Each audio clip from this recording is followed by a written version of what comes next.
Ok, buenos días, hermanos. Vamos a comenzar con el estudio, panorama del Antiguo Testamento. Ya estamos por terminar estudiar todos los libros del Antiguo Testamento. Así que esperamos que después de ese estudio, pues los que han llegado fielmente, pues tengan un mejor entendimiento, un panorama en su mente de la historia del Antiguo Testamento. Yo sé que para mí preparar y enseñar muchas de esas lecciones me ha ayudado a mí tener más claro toda la historia del Antiguo Testamento y cómo eso cambia nuestro entendimiento de la Biblia, de la salvación que tenemos en Jesús, y muchas cosas importantes en ese sentido. Antes de empezar, vamos a orar. Sí. Padre, muchas gracias que nos permites una vez más estar juntos para estudiar tu palabra. Padre, creemos que tu palabra es inspirada por Dios, que cada palabra registrada es perfecta, es verdad y es para nosotros. Y Señor, ayúdanos a que lo rutinario de esto que estudiamos la Biblia, que no se vuelva algo que no nos impacte, que lo tratemos como algo ligero, algo de poca importancia. Que guárdanos de eso, Señor.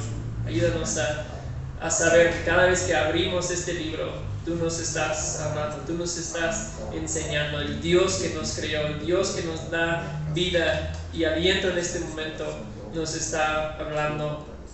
Así que ayúdanos a acercarnos a tu palabra con esta actitud y bendícenos, Señor. Ayúdanos a entender este libro de Crónicas, primera y segunda de Crónicas,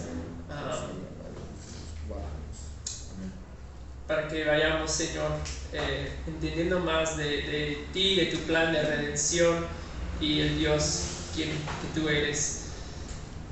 Pedimos en tu nombre, Jesús. Amén.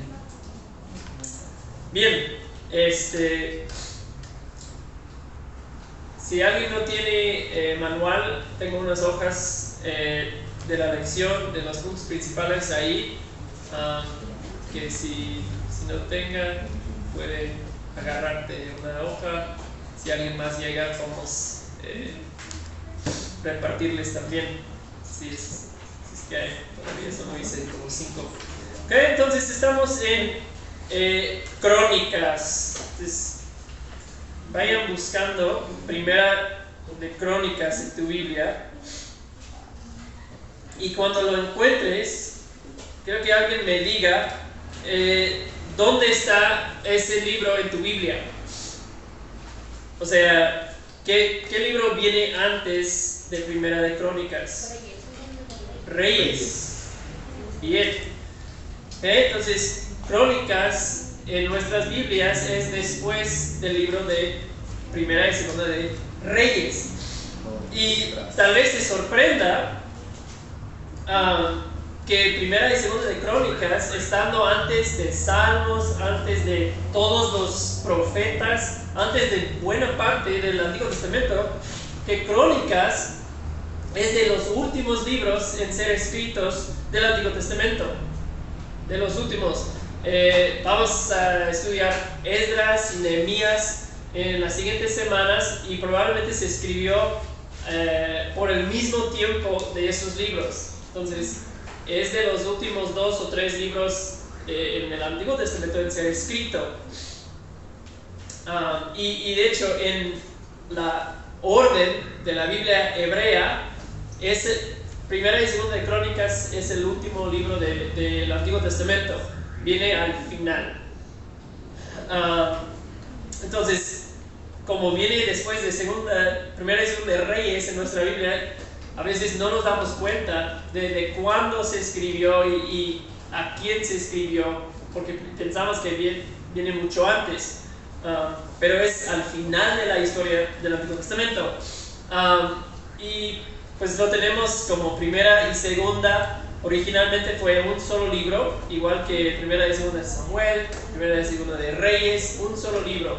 Y se dividió pues por cuestiones de espacio, que los rollos antiguos no, cuando lo hicieron la traducción al griego, pues no cabía completamente en un solo rollo, entonces lo dividieron en dos y por eso todavía tiene eso, primera y segunda, pero es un solo libro, por eso lo vamos a ver así el día de hoy. Crónicas es un libro de historia, ¿okay? Entonces todos tenemos historia, ¿verdad? En la escuela es una materia que siempre se lleva, la historia. Entonces Crónicas podría usarse como un libro de historia para que aprendiéramos sobre la historia de la nación de Israel. Es un libro de historia, pero no fue solamente escrito para enseñarnos sobre la historia, ¿verdad? No es nada más para que sepas la historia de lo que pasó con la nación de Israel y los reyes y eso. Es historia relatada, escrita para comunicar una enseñanza. Se escribió para comunicar una enseñanza muy importante. El autor quiere que sus lectores vean ciertas cosas y que aprendan ciertas lecciones al leer este libro. Entonces es historia, pero es historia relatada, comunicada con propósito, con el deseo de enseñar verdades, enseñar cosas importantes. ¿Sí? Entonces, y también, como vamos a ver más en el contexto, se escribió para que ciertas personas lo lean este libro. Se escribió con destinatarios. Tenía un propósito para una cierta gente que iba a leer este libro. ¿Okay? Entonces, primera y segunda de Crónicas, no sé si tú has hecho de esos planes de lectura de la Biblia. Algunos sé que lo han hecho, en que arrancas en Génesis y ese plan te va diciendo qué capítulos lees para acabar con el libro en un año. Bueno, si vas leyendo y lees primera y segunda de Reyes, lo terminas y arrancas con primera y segunda de Crónicas, de pronto vas a pensar, ¿no acabo de leer esas mismas historias? ¿Por qué se repite mucho de lo mismo? Acabo de leer esas historias hace una semana en Reyes y ahora los estoy leyendo las mismas en primera y segunda de Crónicas. Y dices, quizás, bueno, mejor lo salto, ¿no? Para ahorrarme unos días. Porque parece lo mismo, casi. Bueno, en un sentido eso es cierto, pero son dos libros distintos, escritos con dos propósitos diferentes, como vamos a ver.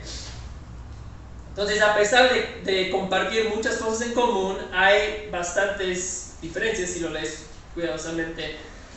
Primera y segunda de Crónicas, no sabemos quién lo escribió, no nos dice. Algunos sugieren que fue Esdras, después del exilio, quien compiló el libro y lo escribió, pero no se sabe con certeza quién fue que lo escribió. Y se escribió ¿cuándo? Bueno, después del exilio. Después del exilio. ¿Qué es el exilio? ¿Alguien que ha estado aquí en estas últimas semanas nos puede decir qué es el exilio? Cuando hablamos de ese evento, ¿a qué nos referimos? El exilio. ¿Alguien se atreve a una respuesta? El exilio, Omar. Cuando es llevado el pueblo de Dios a Babilonia, ¿no? Nabucodonosor, Sí. donde comienza la primera oleada de exiliados. Sí. Debido a la desobediencia. Claro. Sí, exacto. Eso es lo que hemos visto.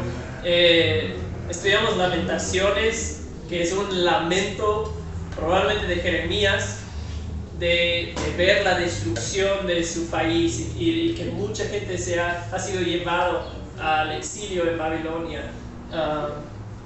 En Daniel, vimos la semana pasada, dijiste, ¿verdad?, que Daniel abarca todo el periodo del exilio. Entonces Daniel es uno de ellos que fue llevado al exilio y vivió en Babilonia siendo israelita. ¿Okay? Entonces, ese evento sucedió y duró 70 años. Y lo veremos al final de Crónicas, un poco más de eso. Pero Crónicas se escribió después del exilio. ¿Okay? Después de ese tiempo en que fueron a cautiverio, fueron a otra nación extraña, obligados a ir por los que les habían conquistado. Entonces Crónicas, en el contexto, empieza con Adán, es la primera palabra, Adán. Bueno, ¿quién es Adán? Adán es el primer hombre, ¿verdad?, que Dios crea en Génesis 1. Y termina Crónicas con el fin del exilio.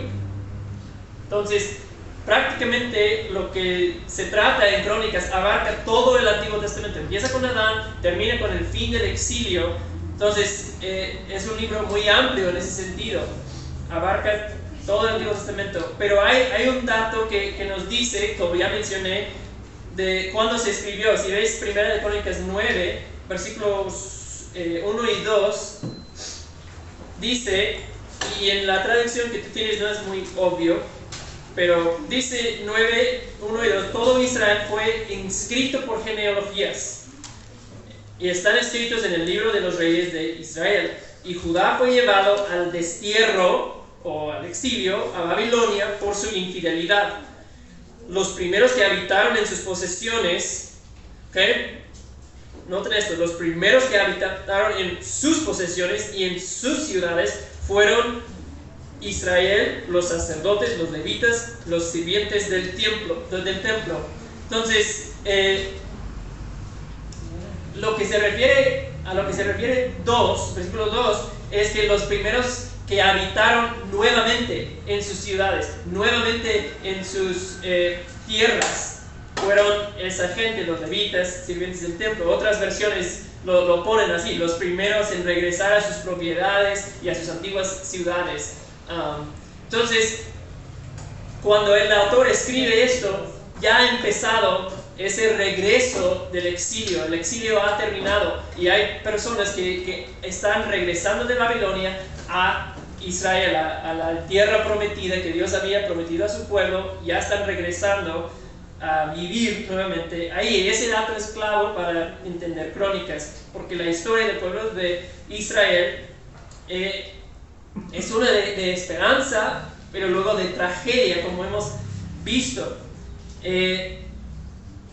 La esperanza de la promesa que Dios hizo a su pueblo, que uno de los hijos de David, el rey David, tendría un trono, iba a gobernar sobre un trono eterno, ¿verdad?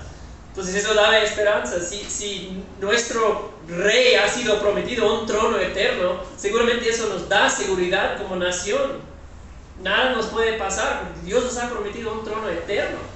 Eso les daba gran esperanza, que va a venir y en el futuro vendrá una figura mesiánica que se sentará sobre este trono. Mucha esperanza, pero veían la tragedia de que rey tras rey tras rey en la historia de Israel no obedecía al pacto, adoraba a ídolos, no vivía según el estándar de Dios y apartaban los reyes más y más al pueblo de Dios. Y, como hemos dicho, vino juicio por fin, vino esas naciones extranjeras que vinieron, conquistaron, llevaron a la gente de sus tierras y parece que se acabó toda la promesa. Primero fue en el norte de Israel, luego los llevaron a Siria y luego unos 150 o algo así años después en Judá, en la parte del sur de Israel, los de Babilonia los llevaron al exilio. ¿Okay? Pero ahí en Babilonia, en esa segunda etapa del exilio, Dios preserva un remanente en Babilonia y el linaje de David, esa promesa que acabo de mencionar, es el linaje de David, la familia de David sobrevive en Babilonia, ¿verdad? No son extinguidos, sobreviven ahí esos 70 años en Babilonia, y finalmente después de 70 años de vivir en Babilonia en exilio, empiezan a regresar esa gente a sus tierras con el permiso del rey de Babilonia. ¿Okay? Entonces es a esa gente que está regresando después de 70 años que se escribe este libro. Es ellos que han vivido lejos de su tierra, lejos del sistema de adoración que ellos tenían. Todo eso ha sido cambiado, pero siguen teniendo una identidad como el pueblo de Dios y regresan. Y primera y segunda de Crónicas es para ellos. Eso nos lleva al propósito de Crónicas. Tienes ahí en tus notas el propósito. ¿Por qué el autor vuelve a contar todas esas historias al pueblo, a los que regresan del exilio? Porque en las mismas historias vienen Samuel y Reyes, como mencioné. Bueno, Reyes, si te das cuenta, tiene un tono muy negativo. Tiene un tono de que todo está mal, ¿verdad? Los reyes siguen los ídolos, siguen pecando contra Dios, siguen rompiendo el pacto, tienen un aire más negativo, y tiene el propósito de mostrarles, Reyes, a los que están en el exilio, por qué fue que Dios finalmente los juzgó, por qué finalmente trajo juicio a Dios. Ellos se dan cuenta, es por lo que vemos en todos esos reyes que adoraban ídolos, y por fin vino las consecuencias. Lo ven en Reyes. Pero Crónicas es más positivo, hay cosas muy diferentes que, como vamos a ver en un momento, entre Reyes y Crónicas. Porque su propósito es recordar a esa gente que va regresando de exilio de las promesas de Dios, ¿no? Mire, las promesas de Dios siguen en pie. Dios no se ha olvidado de sus promesas. Hay un futuro todavía para ustedes, para el pueblo de Dios. ¿Okay? Porque seguramente ellos tienen preguntas. Al regresar del exilio, llegan 70 años, ha quedado sus ciudades, sus casas, sus terrenos en ruinas, todo crecido. Pues quién sabe cómo lo encontraron, pero seguramente era desanimante regresar y eso nunca va a ser como era antes. Todavía Dios va a enviar un Mesías rey. ¿Será que eso era como una leyenda, un mito que creíamos, pero no es real? ¿Somos el pueblo de Dios todavía? ¿O quiénes somos ahora? ¿No? ¿Le importa a Dios nuestra situación? Antes teníamos palabra de Dios, los profetas nos hablaron de parte de Dios, pero eso se ha acabado. ¿Quiénes somos? ¿No? Entonces, Crónicas procura responder a esas preguntas que ellos tenían. Quiere infundir esperanza en esa gente, porque aunque físicamente el exilio ha terminado, en que ahora tienen permiso de regresar, pues el país sigue en ruinas, ¿no? Nada de la gloria antigua se ve posible. Entonces, Crónicas apunta a que un regreso a la tierra prometida de manera física no es el verdadero cumplimiento de las promesas. ¿Okay? No es ahí que ahora que el pueblo está de vuelta en sus tierras, en la tierra prometida, se han cumplido las promesas de Dios. No, es lo que el autor quiere que ellos vean, que vean más allá de un regreso físico. ¿no? Él quiere que vean que el verdadero cumplimiento de las promesas de Dios está por venir, que Dios va a través del Mesías prometido, el Hijo de David, trabajar a nivel espiritual para librarnos de la esclavitud y transformarnos a nivel de corazón. Porque en el Nuevo Testamento ellos toman esa imagen de exilio, de estar en esclavitud en una nación extranjera, y lo aplican a nosotros espiritualmente, que nosotros, estando bajo el poder y dominio del diablo, estamos esclavizados. Otro poder extranjero tiene dominio sobre nuestras vidas, y cuando Dios nos salva, cuando Jesús hace su obra de redención en nosotros, somos librados de esa esclavitud, llevados desde el exilio de vuelta a una relación con Dios. Entonces el verdadero cumplimiento de las promesas, el verdadero regreso del exilio es una espiritual, no física, y Crónicas apunta a esa realidad. Entonces, para comunicar eso hay tres secciones principales. 1 a 9, primera de Crónicas 1 a 9, que trata de genealogías, ¿no? Los orígenes del pueblo, de la comunidad post-exílica, esa comunidad que ha regresado después del exilio.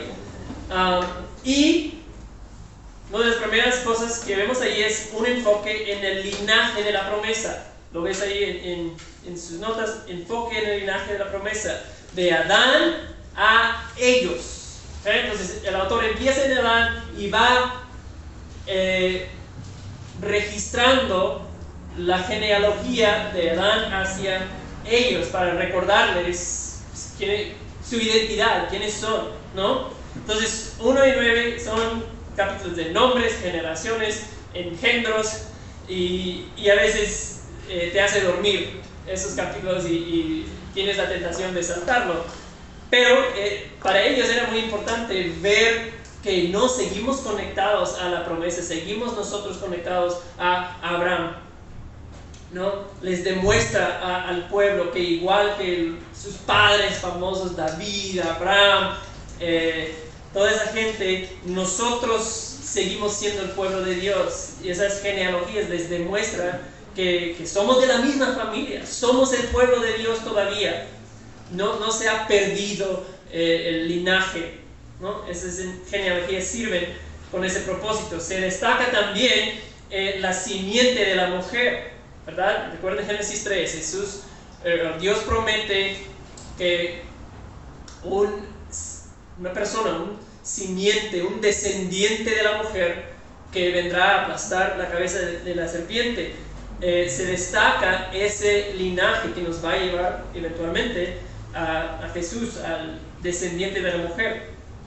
Entonces hay un enfoque en el linaje de la promesa.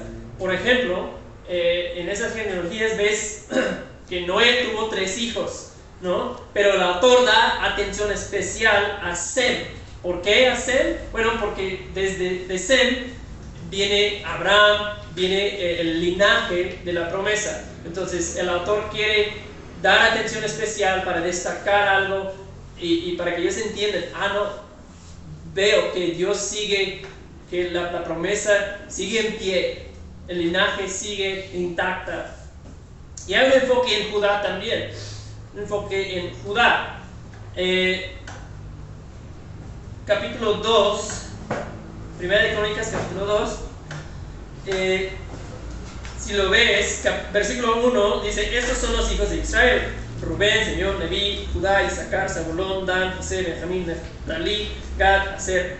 Los hijos de Judá fueron, y empieza con los hijos de Judá. Ahora, esto es un poco raro. ¿Por qué no empieza con Rubén? Rubén era el mayor. ¿Por qué empieza con Judá? Bueno, Judá es a través de Judá que esperamos el futuro rey David y el futuro hijo de David, ¿verdad? Que es el Mesías, ¿no? Y esto es esto le importa al autor. Ver esos pequeños detalles nos habla de su propósito en decirles: mira, estoy hablando de Judá. ¿Por qué Judá? Bueno, porque a través de Judá vino David. A David Dios le hizo promesas, y esas promesas siguen vigentes.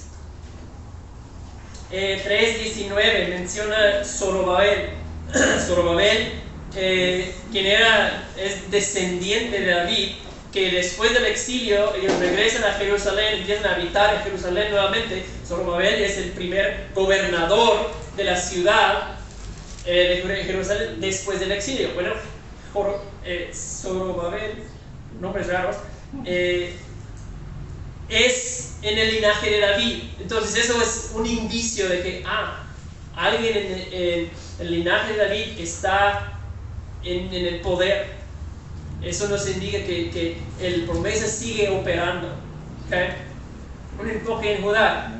Hay ese asunto de la inclusión de esa frase todo Israel. Varias veces menciona todo Israel y entendemos de la historia de las 10 tribus del norte, cuando se dividió la nación en reyes, se divide la nación de Israel. Hay 10 tribus en el norte, 2 en el sur. Bueno, esos 10 que se llevaron al exilio primero prácticamente se pierden en el exilio, se mezclan con las naciones a donde fueron llevados y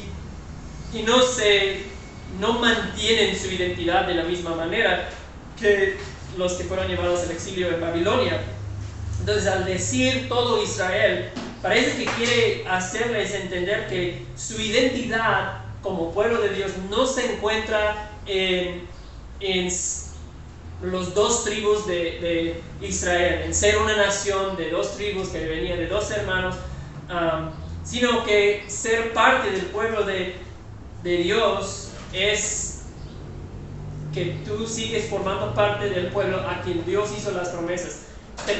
Haber recibido las promesas de Dios es lo que te hace pueblo de Dios, es lo que te da identidad como nación.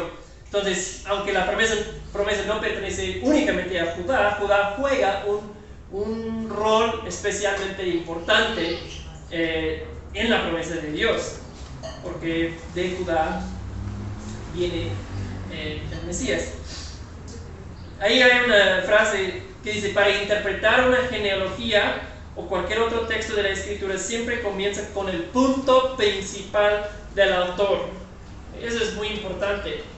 Nos ayuda mucho si podemos entender cuál es el punto principal, el punto que como rige, nos ayuda a entender la totalidad del libro, porque siempre hay como un enfoque central en cualquier libro. Y eso nos ayuda de saber que todo lo que viene en ese libro va a estar de acuerdo, va a apoyar de cierta manera ese punto principal. Entonces, si sacamos una interpretación que no va de acuerdo con el punto principal del libro, probablemente estamos mal. Y un ejemplo que dan aquí es capítulo 4, versículo 9. Vayan a 1:4 de Crónicas, versículo 9. Y a ese hombre, entonces van desarrollando la lista: nombre, hijo. Y de repente sale este hombre, Jabez. Dice: Jabez fue más ilustre que sus hermanos. Entonces, eso nos llama la atención, porque el autor toma un momento, se detiene a decirnos más sobre este hombre Jabez. Más ilustre que sus hermanos. Y su madre lo llamó Jabez diciendo: porque lo di a luz con dolor.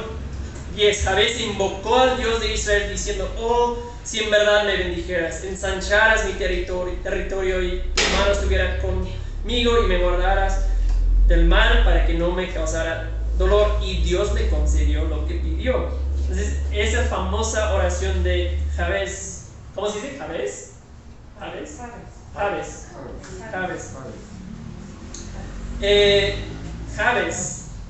Y hasta se han escrito libros. Hubo un libro muy famoso que se vendió mucho hace unos años, La oración de Jabez. Y bueno, se movía mucho en el mundo pentecostal.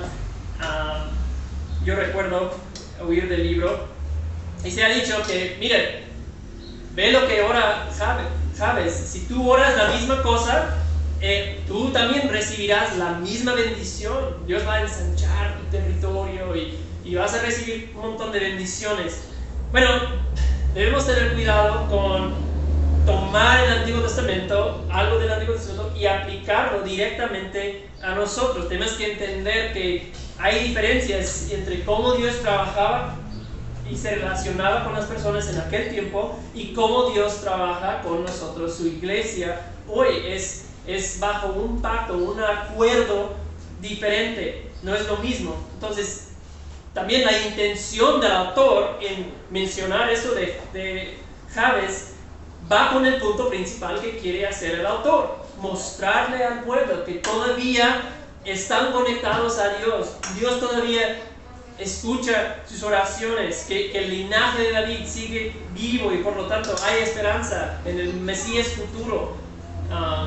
Todo esto sigue. Entonces, no incluye esto para decirnos a todos: oren la oración de Jabes, Dios va a darles enormes bendiciones. Ahora, hay acciones que podemos aprender de ese hombre y su piedad, su devoción, pero no nos garantiza que Dios va a hacer lo mismo por nosotros que hizo por Jabes. Solo es una nota que se incluye ahí en la lección. Okay, vamos al punto 2. Punto 2 es la segunda parte del diseño, de la estructura de Crónicas. Primera de Crónicas 10 a segunda de Crónicas 9. En esta sección se habla del periodo de la monarquía unida, en que en Israel la nación seguía siendo una sola nación, no se había dividido, y la esperanza mesiánica de la comunidad post-exílica. Entonces vayamos a Crónicas 17, 1 Crónicas 17.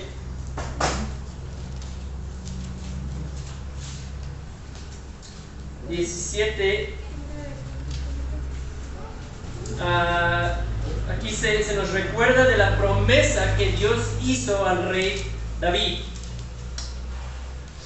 ¿Alguien que me ayuda a leer 11 a 13? 17 de Crónicas 11 a 13.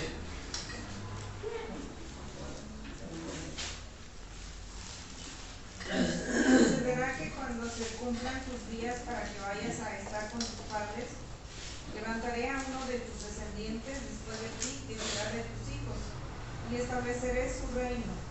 Él me edificará una casa y yo estableceré su trono para siempre. Yo seré padre para él y él será hijo para mí, y no quitaré de él mi misericordia como la quité de aquel que estaba antes de ti, sino que lo confirmaré en mi casa y en mi reino para siempre, y su trono será establecido para siempre. Hasta ahí está bien. Gracias. Versículo 12 dice: Él me edificará una casa y yo estableceré su trono para siempre. Eso hace referencia a 1 Samuel 7, cuando Dios vino a David. David quiso construir una casa, un templo para el Señor, y Dios dice: no me vas a construir un templo, no me vas a hacer casa, yo te voy a hacer a ti una casa, una descendencia para siempre, un trono siempre en tu linaje sobre el trono de Israel. Y esa promesa es muy importante para el cronista, el autor de Crónicas, porque pues, aunque físicamente en este momento, después del exilio, no hay un rey sobre el trono de David, ¿no? La nación ni siquiera existe como nación autónoma, independiente, siguen siendo bajo otro reino, pero como ya dije, quiere demostrar que el linaje de David ha sobrevivido el exilio. Entonces hay esperanza todavía en las promesas que Dios ha hecho. Y en parte Él comunica esa esperanza al destacar o contar la historia de forma un poco diferente en Crónicas. Y eso es muy interesante. Dice ahí en tu manual: Crónicas presenta una visión de cómo será el Mesías ¿Y cómo lo hace? Al resaltar los aspectos positivos de David y Salomón. Entonces, él quiere como dibujar una imagen, una visión de cómo será ese Mesías futuro, y lo hace resaltando los aspectos positivos de David y Salomón. ¿Okay? Veamos un ejemplo de esto, es muy interesante. Vayan a Segunda de Samuel, unos libros atrás en tu Biblia, Segunda de Samuel 11. Segunda de Samuel 11, página 317. Y pues ahí dice David y Betsabé. Aconteció, versículo 1, que en la primavera, en el tiempo cuando los reyes salen a la batalla, David envió a Joab y con él a sus siervos y a todo Israel, y destruyeron los amonitas y sitiaron a Rabá. Pero David permaneció en Jerusalén. Y al atardecer David se levantó de su lecho, se paseaba por el terrado de la casa del rey, y desde el terrado vio a una mujer que se estaba bañando, y la mujer era de aspecto muy hermoso. David mandó a preguntar acerca de aquella mujer, y alguien dijo: ¿no es esa Betsabé, hija de Eliam, mujer de Urías el Hitita? Y bueno, sabemos cómo, no voy a leer todo por tiempo, sabemos cómo termina la historia, ¿verdad? Es esa historia trágica, pero a la vez famosa de la vida de David. Es su peor momento en la vida de David, ¿no? Peca de manera terrible. Bueno, ahora vayan a Primera de Crónicas 20, 1 a Dios. Primera de Crónicas 20, 1 a 2. Ahí. Dice, capítulo 20, en la primavera, en el tiempo en que los reyes salen a la guerra, Joab sacó el ejército. Y nos damos cuenta, es la misma historia que vimos en Reyes. Sacó el ejército y devastó la tierra de los amonitas, y puso sitio a Rabá. Pero David se quedó en Jerusalén, y Joab hirió a Rabá y lo destruyó. Y David tomó la corona de la cabeza del rey de los amonitas, y halló que pesaba 34 kilos de oro, y que tenía en ella una piedra preciosa, y fue puesta sobre la cabeza de David. Sacó además una gran cantidad de botín de la ciudad. Y sigue contando la historia de la gran victoria que tuvieron en esta batalla. Y decimos, a ver, ¿cómo se relata la historia en Crónicas? ¿Qué está ausente ahí? Ese pecado de David, ese incidente en que él se quedó, no fue a la guerra, dejó que sus tropas fueran a pelear por él, pero él se quedó en la comodidad de su casa y pues pecó, ¿no? Nada de eso se encuentra en Crónicas. En Crónicas es pura victoria, nada del escándalo, nada de la vergüenza. En Crónicas David se lleva una corona de victoria de 34 kilos de oro. No, es un rey excelente al parecer en Crónicas. Ahora, ¿qué está pasando ahí? Está tratando el autor de ocultar lo que realmente sucedió, ¿no? Como me dicen a esos reporteros que el gobierno les paga, chayoteros, ¿no? Que el gobierno les da para que reportan la historia de forma diferente, para que se vea bien el gobierno de turno. No es eso.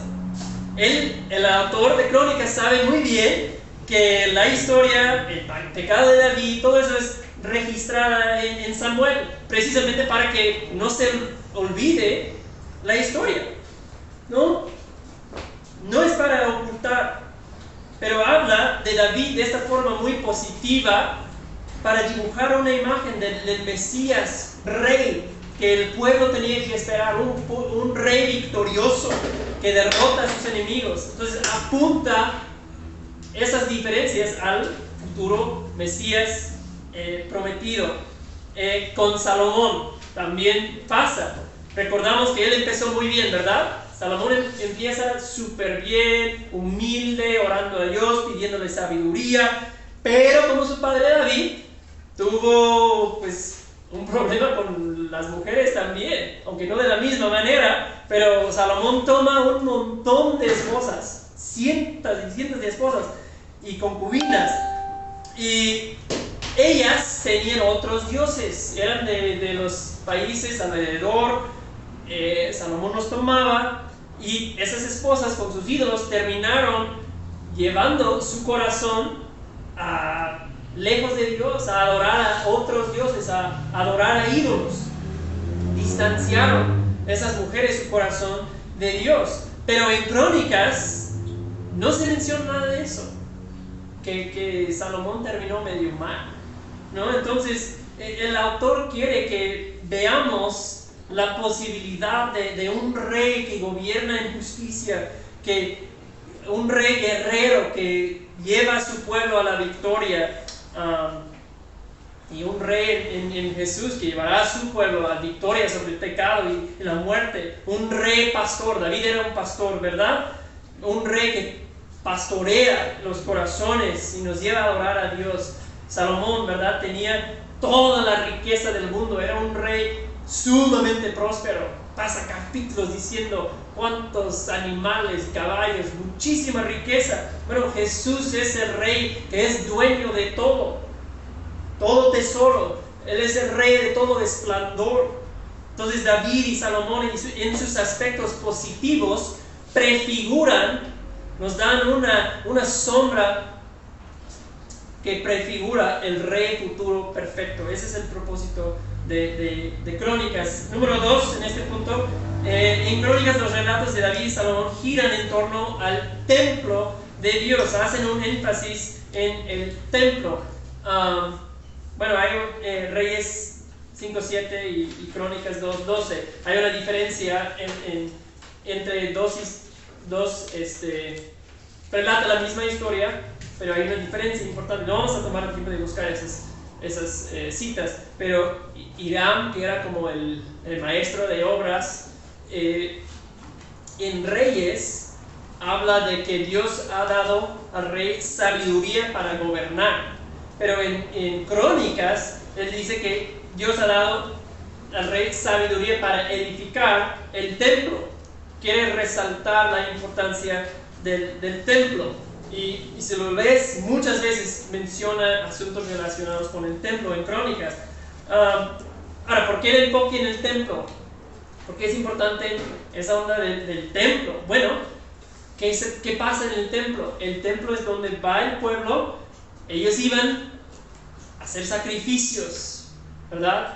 Confesar sus pecados. Y así, al llevar un sacrificio, confesar sus pecados sobre ese sacrificio, ofrecerlo a Dios, ellos podían vivir en relación con Dios y tener sus pecados perdonados y tener el favor y bendición de Dios sobre su vida, ¿no? Ir al templo era un acto de arrepentimiento de pecados y fe en Dios. Confieso, reconozco mi pecado, he venido y confío en un Dios que me va a perdonar. Eso implicaba el templo, eso es lo que traía a memoria el templo. Entonces, cuando resaltes esa idea del templo y la imagen del templo, quiere decirles: mira, ahora que ustedes han salido del exilio, han regresado a una tierra donde no hay templo, todo ese sistema de sacrificios está parado porque no hay templo, no hay orden, todo eso fue destruido. Ellos sin embargo, tienen que recordar que aún necesitan arrepentimiento y fe en Dios.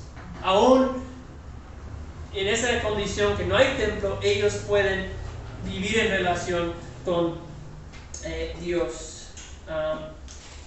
Bueno, vamos a saltar 2 Crónicas 6:24, pero empatiza la misma idea. Hay una oración ahí que nos ayuda a entender que igual como el pueblo se acercaba humildemente al templo, ahora necesita el pueblo ese mismo acercamiento a Dios, pidiendo su perdón, confiando en Él, O sea, el autor quiere que ellos que regresen del exilio no han oído de Dios, no han oído de la ley de Dios, no han hecho sacrificios, no han hecho fiestas, como que ha sido un tiempo seco espiritualmente hablando.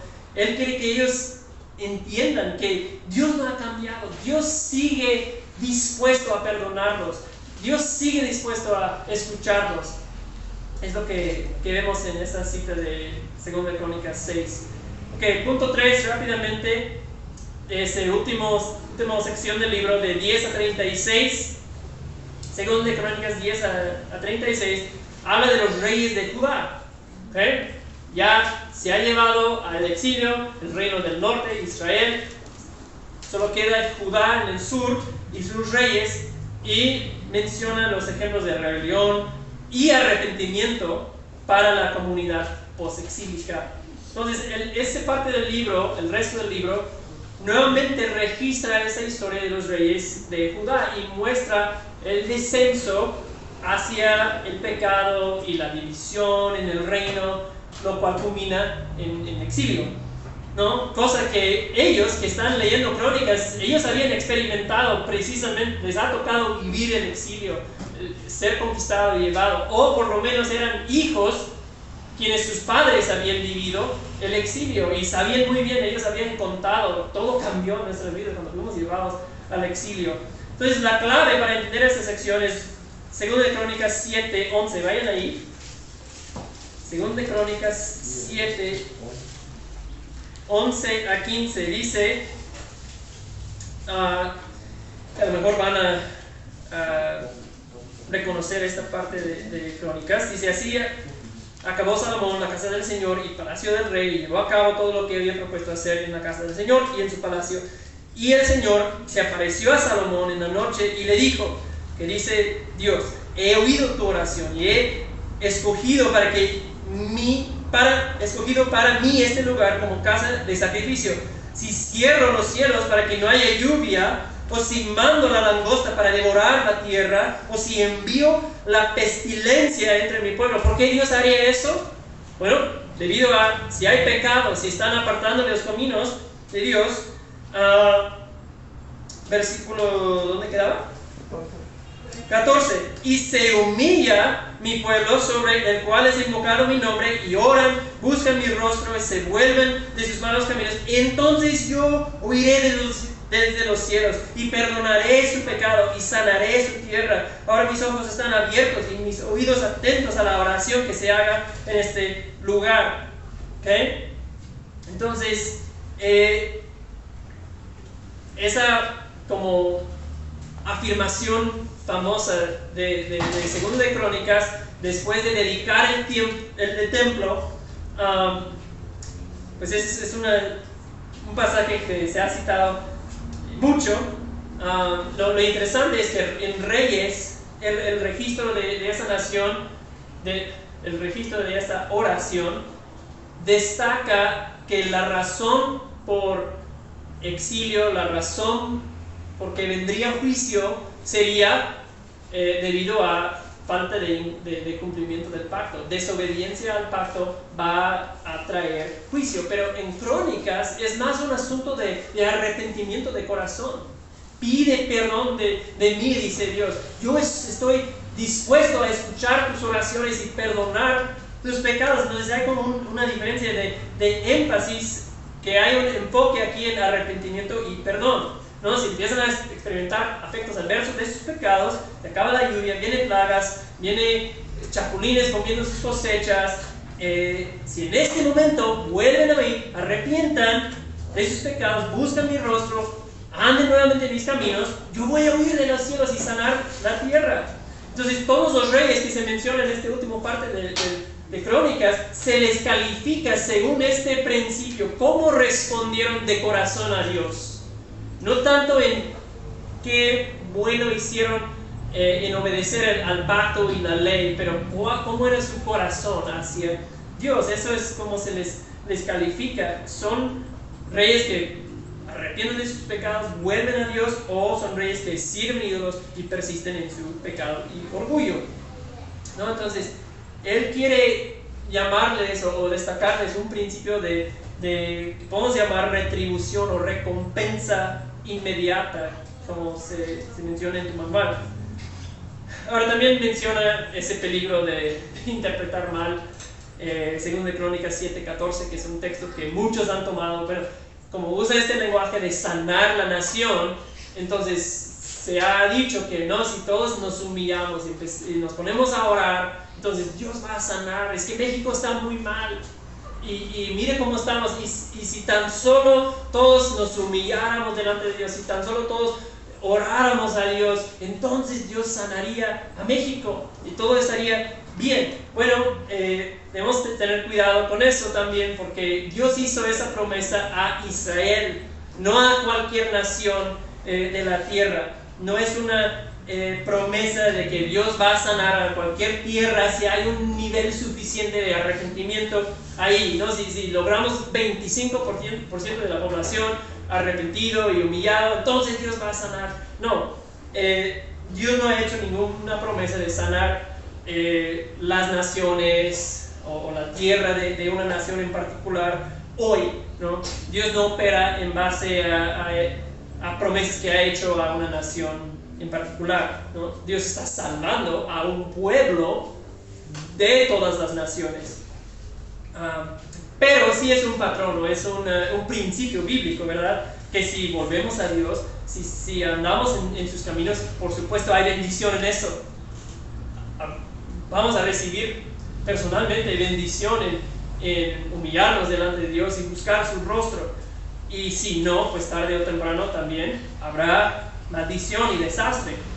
Entonces, el autor quiere destacar este principio de retribución inmediata, que si en este momento vuelven a mí, se humillan delante de mí, yo voy a huir y yo voy a actuar para cambiar tu situación, ¿no? No tienen que esperar, pueden volver a mí desde ya y voy a huir y voy a responder. Y da varios ejemplos de Josafat, como él decidió obedecer a Dios y volvió su rostro a Dios y llevó al pueblo a la adoración y hubo paz en sus días. Ezequías es otro que menciona en esos ejemplos de misericordia. Dios honró el hecho de que Ezequías se humilló delante de Dios, arrepintió y no vino, dice claramente que no vino el juicio en sus días debido a su arrepentimiento. Entonces Dios dijo, ok, te has humillado delante de mí, has arrepentido de sus pecados y me estás obedeciendo, entonces voy a detener el juicio que yo había planeado, no va a venir en sus días. Te voy a honrar esa obediencia en el momento. También hay otros ejemplos de juicio que ustedes pueden buscar ahí en 2 de Crónicas 12 y 25. Entonces, lo que él quiere que vean es que el comportamiento trae resultados inmediatos, son juzgados en sus días de acuerdo con sus actos, ¿verdad? Y quiere que no se esperen para arrepentir, ¿no? No es que, bueno, me puedo arrepentir, pero no va a pasar nada. No, dice, yo prometo que tu situación va a cambiar rápido si vuelven a mí. Bueno, eso nos lleva al final del libro. Busquen al final, 2 de Crónicas 36. 2 de Crónicas 36, versículo 15. Dice, el Señor Dios de sus padres les envió palabra repetidas veces por sus mensajeros, porque Él tenía compasión de su pueblo y de su morada. Pero ellos continuamente se burlaban de los mensajeros de Dios, despreciaban sus palabras y se burlaban de sus profetas, hasta que subió el furor del Señor contra su pueblo y ya no hubo remedio, ¿no? Y pues fueron conquistados por naciones extranjeras y llevados al exilio. Pero lo que vemos en Crónicas es que Dios no ha terminado. Versículo 22, ¿están ahí? 36, 22. En el primer año de Ciro, rey de Persia, entonces Babilonia en ese tiempo ha cambiado a estar bajo los persas. el rey de Persia, para que se cumpliera la palabra del Señor por boca de Jeremías, el Señor movió el espíritu de Ciro, rey de Persia, y envió a proclamar de palabra y también por escrito por todo su reino. 23. Así dice Ciro, rey de Persia: el Señor, el Dios de los cielos, me ha dado todos los reinos de la tierra. Se refiere a que había conquistado mucho, era rey de buena parte del mundo conocido en ese tiempo. Y me ha designado para que yo le edifique una casa en Jerusalén, un templo.